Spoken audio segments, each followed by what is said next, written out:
All right, guys, it's Blind here with well, I don't really. I was gonna say Victoria, but I feel bad that everybody's kind of come up with the names for you.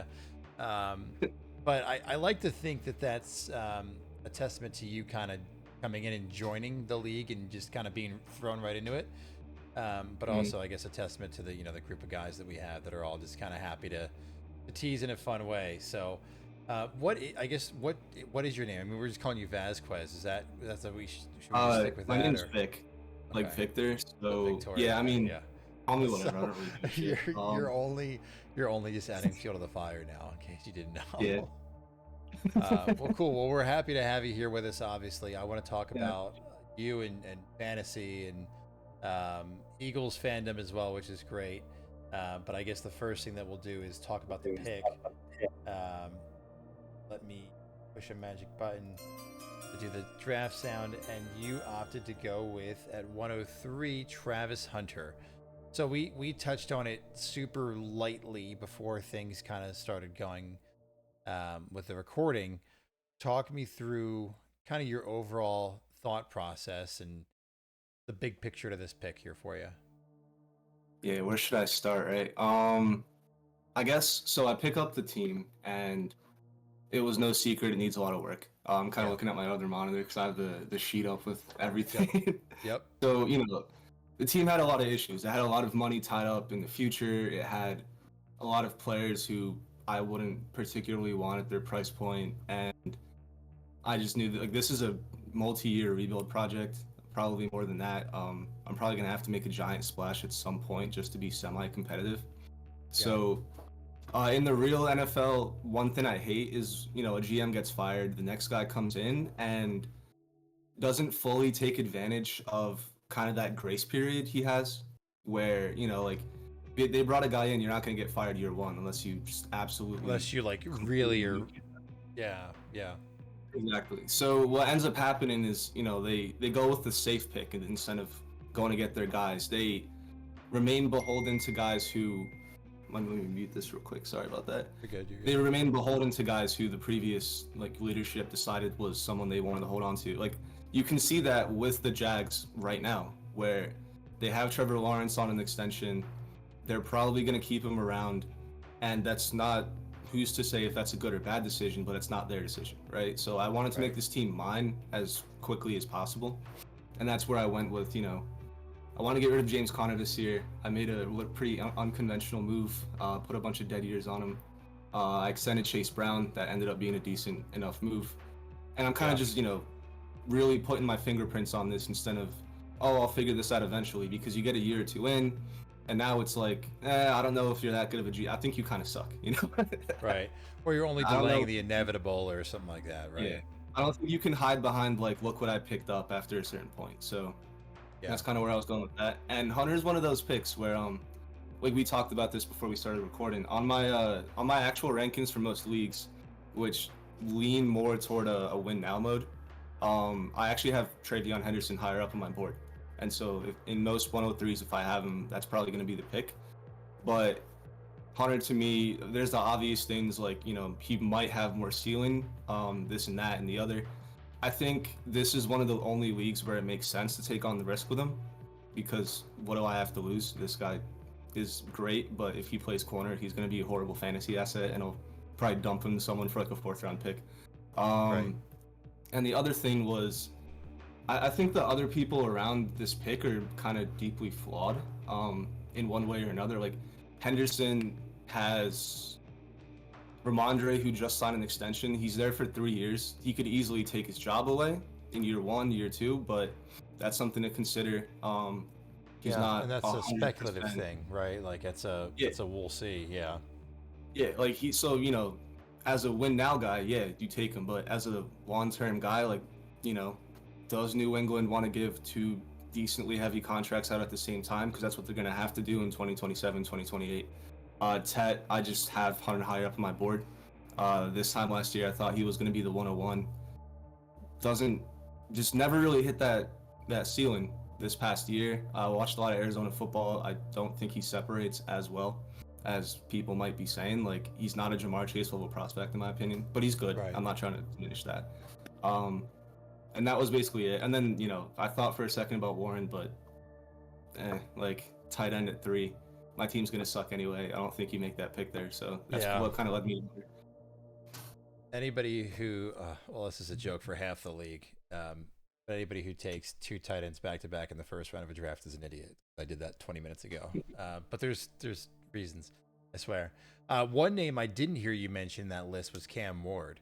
Do you care to share your feelings on Cam Ward, right? Because he is someone in my head that would probably be in contention here, but you mentioned multiple other players. Quarterback, super flex, 6-point passing touchdown, but he's not on that list. Kind of talk me through that. Yeah, so this kind of got touched on in that 102 video, where you guys were like speculating whether or not I would take him. I like Cam Ward. I feel kind of validated in my opinions on the class after the actual draft. I wasn't a big fan of Shador.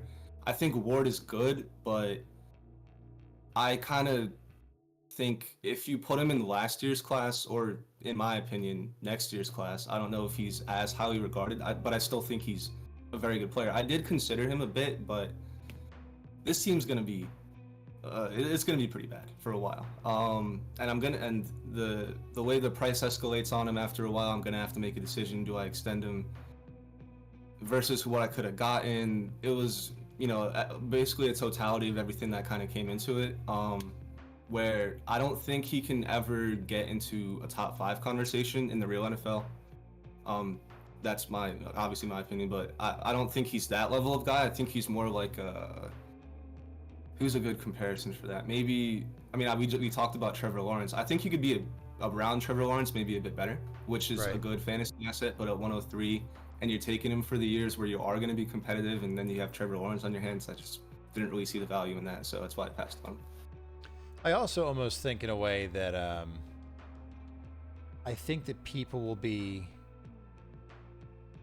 how do I say this? So there are some people that are just absolute truthers of certain players out there, right? Like someone could have 2 or 3 bad years and someone will be like, I'll still buy him from you for a second.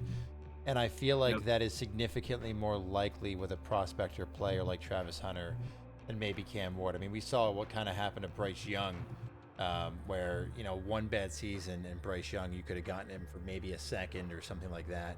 Like it's more volatile. Whereas I feel like, again, somebody at some point in time would still be willing to pay a first or a late first or something for Travis Hunter in 2 years if this doesn't work out and he's showing potential, or some news headline comes out of, let's say he has a rough first year going into year 2, they're like, we're going to just focus at wide receiver. Immediately his stock goes back up. Whereas like, if you hear that Cam Ward's going and working with a quarterback's coach, it's like, cool, everybody does that. It doesn't do anything for me. So exactly. I wonder how insulated he is. I think people understate Hunter's ceiling a bit too in Jacksonville. I was a bit worried about that, and it kind of led me to like considering other options. But we've seen this offense. I mean, granted, it was a different head coach, different offensive coordinator, support 3 relevant fantasy assets who were receivers.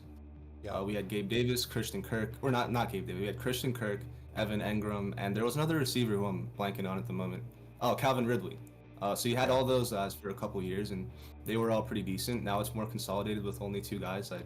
I'll take a swing for the fences all day on that. So. Yeah, because they still have Brenton Strange at tight end. They didn't go after anybody else, if I remember correctly, in the draft. If they didn't make any notable splashes at running back, so we'll see. And it's also one of those things of, to the point of a new regime coming in and getting their guy, they went and got their guy. I don't think anybody can deny BTJ is incredible, right? But but this is them saying, this is the one that we want. They made that big splash for it, so they clearly have big plans for him, and here he goes at 103. So let's just talk about, I guess, not you in a weird way, right? But let's talk about you. So talk to us about your fantasy football background and how long you've been playing, and the leagues that you're in, championships, what, like all the favorite fantasy football stories, some of your favorite players of all time, all that good stuff. Obviously, you're an Eagles fan, which is great. We have 3 in the league now, which is wonderful. It's beautiful. But the rest of the stories, tell us all the things, anything you want to share with us. Yeah, championships one is actually funny. I just won my first one last year. Hell yeah. And it's been a very long time coming, so yeah, I was pretty excited about that. So as you might have guessed, I live near Philadelphia. Grew up an Eagles fan. I was a lot more of a baseball person as a kid. You know, I played Little League. I grew up that. I only started playing football in high school, and that's when I really started watching a bit before that, I would say, because around middle school, I think it was that Sam Bradford year was when I really, maybe the Okay. Nick Foles year before, was when I Yeah. really got into football.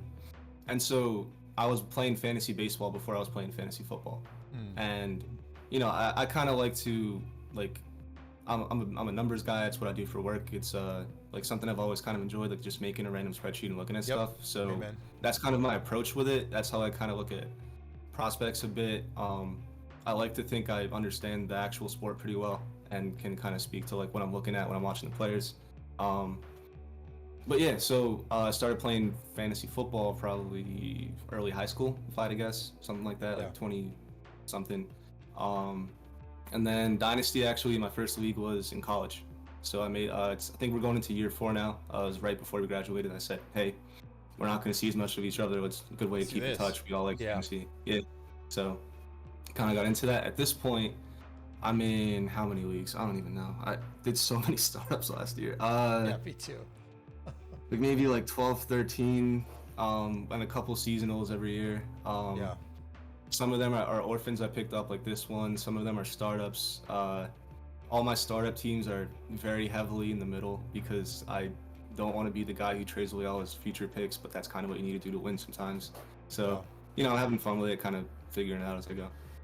How do you think did your experience in playing fantasy baseball did anything? I mean, obviously, right? Like the trade negotiations and building your team, like it's all pretty Mhm. similar, right? But was there anything the fantasy baseball did in particular that you feel like fantasy football doesn't have as much focus on that you feel like helped you like and set you up for success as you transitioned? Uh, Probably streaming, I would say, is the number one thing. This is more for seasonal than dynasty, obviously, but a big argument I have with my friends is I think you can stream an above average defense if you really wanted to. Any given year, no matter what, Yep. just watch the games, look at the numbers. They disagree. They think it's like I think it's more skill based than it is just random. Like, oh, my team randomly got 15 points, and I'm sitting there saying, no, they played the Giants that week. You could have seen that coming, right? Amen. And so, but so in fantasy baseball, there's a lot more of that because you get transactions every day. Not everyone's playing a game every day, so you do have to like kind of extend your roster. Like, you know, I have 15 guys on my team, but there's really 20 guys that all kind of rotate in and out, and that's kind of an edge that, you know, just the fact that you're constantly paying attention, taking little tidbits, and projecting things out, I think is a skill that lends itself week to week in fantasy. So Yeah. that's basically that. Yeah, I'm very much I'm constantly on the waiver wire too. It's I think like the most Mhm. transactions probably for the league, and there's another one. It might be this league. I don't remember, but someone posted a screenshot. Like I was 100 transactions above the guy who was in second. The guy in second was 100 transactions above the guy in third. It's just like I think there's value in it. Um, Yeah. I agree. I feel like with defenses, I mostly agree with you. I feel like if you get like a top 2 or 3 defense, like a Ravens, like an Eagles, something like Mhm. that, then you can just kind of set it and forget it. But if you don't have one of those top 3, 4 teams, you've absolutely got to just take the team playing the Jets, the Giants, the Yeah. Brown. Like it's just, I feel like that's just the easier way to do it and free up that roster spot too. And how many times have you looked back and looked at someone's championship run after the fact and you said, "Oh, their defense scored 15 points a week," and that Yeah, was a huge reason why they just got over the hump there. Like, yeah, just matters. keep it going. So what are your thoughts overall on this league? I'm assuming it's one of the more different ones. How's the adjustment Mhm. been getting in here for you? Have you had any trade talks with anybody who's been particularly friendly or helpful, or um, I don't know, just your thoughts on the league in general as a vibe? And it's okay. This isn't if you shit on the league, I'm not gonna like kick you out or anything. It's more No, I how's the love it. transition been getting in here? I love that it's active. I love that everyone's kind of just like talking, spreading news. I've been getting news from the league chat instead of like Yep. my Shout tweet out code. notification, which is cool. Yeah, Yeah. well, you know, I love it. Because I'm the guy who's like always constantly scrolling through the app, looking at things.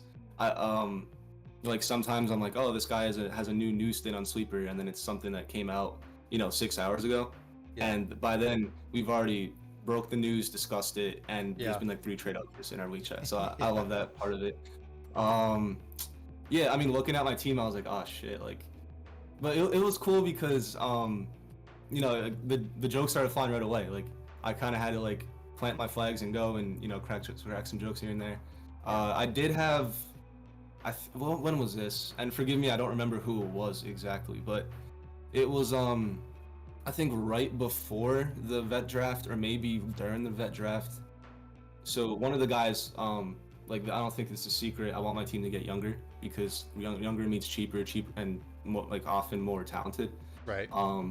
So when I was trying to fix everything up, one guy that I do want to move is Evan Engram at some point this year, especially now that we're after the rookie draft. The Broncos didn't add a tight end. Take so anybody. Actually, Yeah, it could be huge. Somebody hit my line, right? But before that, he was more like projectable, and I was looking through the rules and trying to see, like, I wanted to make a creative trade pretty early on, just to show like, hey, like, I know my shit. I'm here. Yeah. I know my shit. Let's have fun. Like, this is cool. Like, let's make this interesting. Let's make it different than most leagues. Which it absolutely is, by the way. Holy shit. Yeah. Just like the fact that you can feasibly trade like a third round pick for a star because it makes sense with the cap. Like, that's such a different dynamic that I've never had to think about before. Yeah. And so I was looking at Evan Engram and I said, wow, he's expensive. Why the hell is he so expensive on this team? And I realized if I take on half his cap hit this year and next year, then he ends up becoming around equivalent value to a second round pick in a rookie draft, just at least in year one, because it scales up. And so I was talking to someone about making that deal because they needed a tight end.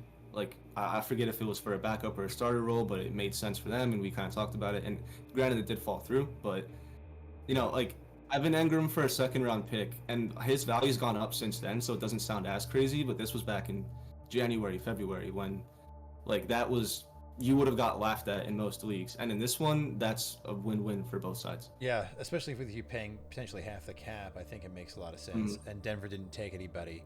I think there's a very real chance that somebody at some point, especially after hearing this, right, like, could be on the clock at 204, 205, 20 whatever, and saying, I don't really like anybody here.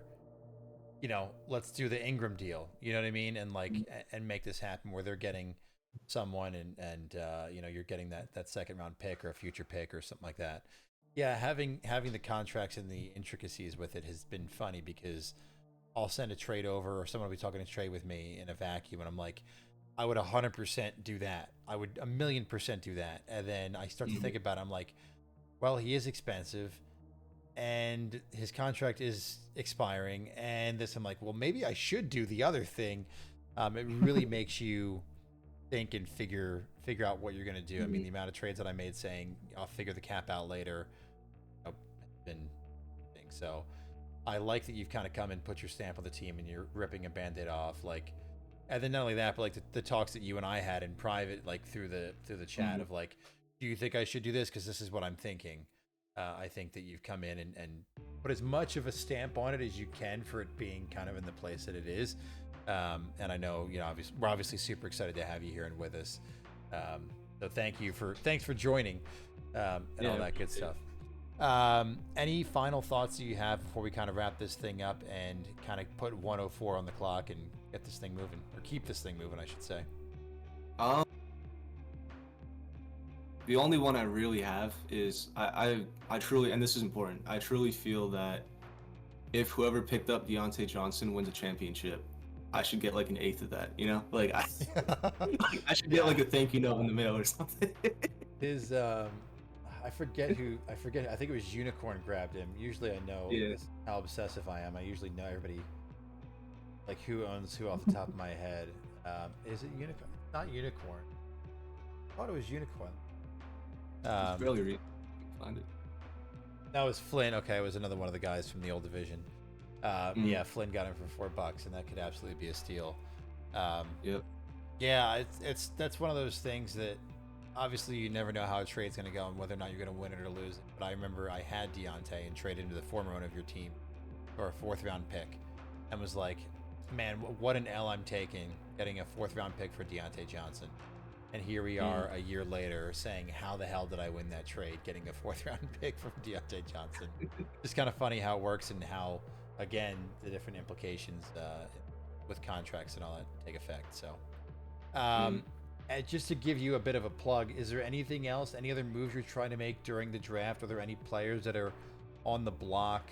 Any moves you're trying? We touched on Ingram, but you've got Mm, obviously a bunch of pieces there. Are there any other things you're trying to make happen just to kind of shout yourself out since you're still kind of the new guy in the room? right. I mean, I'm looking at my other screen. Like obviously, I think I mentioned this earlier. James Conner is firmly on the block all year. Yeah, If you want him, come get him. We can discuss it.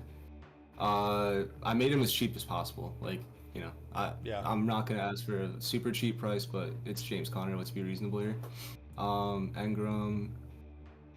I mean, Travis Etienne's not feeling great right now, but once we get into the season, yeah, maybe that starts to feel a bit better. And 111 too. I have a couple guys that I'm like kind of looking at, but I mean, you can only I've done 3 or 4 rookie drafts already. You can only take the same guys so many times before you get yeah, sick of it. So I'm probably gonna want to do something yeah, else with yeah. that Or eventually. before your entire portfolio is just destined for greatness or It, misery. it's yeah, it's like all right, dude. Like I get it. You like the guy. He ends up getting like 6 catches for 50 yards. Like all right, Yeah, who welcome cares? back to Rainy Farm. Yeah, right. All right, cool. Well, that'll do it Yeah, for us. Morgan, you're on the clock with 104. Victoria, it was great talking to you, and we'll Mhm. catch up with you. Said 111. Is it 110 or 111 you've got later on? 111. I'm pretty sure. 111. Yeah. Yeah, we'll do some weird thing because I'm at 9 and 10. So maybe we'll get a whole Eagles gang in here to do like a back, just fire some picks off back to back and see what happens. Three-way trade Yeah, conference call. yeah, all the things. All right, All right. that'll do Yeah, I it for appreciate us. it.